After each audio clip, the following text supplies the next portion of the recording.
A lot of Christians ask me, how do you have the courage to go out in public and share Jesus with others? And I think that's the wrong question. The question shouldn't be, how do you have the courage to do it? The question is, how can you not do it, right? And so for me, it's not from a place of, oh, wow, I'm just really brave. That's why I do it.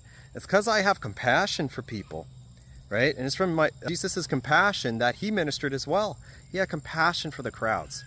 And for me, today in Costco, I saw a man who had broken his neck and he was partially paralyzed and he was just limping along. And I just really felt compelled to go up to him, and I just heard his story.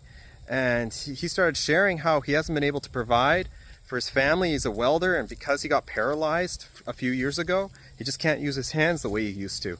And he started tearing up. And so I asked him, hey, can I pray for you? And he was open to prayer, and he was touched by how God noticed him.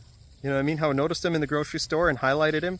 And for me, so often I think we miss the mark when it comes to evangelization. It's all about courage or boldness, and I feel like that's part of it, but it's way easier to evangelize from a place of compassion, right? Think about a parent, right? Let's say their kid trips into a river. We don't praise their courage for jumping into the river, to go rescue their son, because it's a natural thing. That's what you do as a parent. Right? The parent it's natural. It's not like, man, they really had to conquer a lot of fear to jump into that water. How could they not? How could they not go to save their child?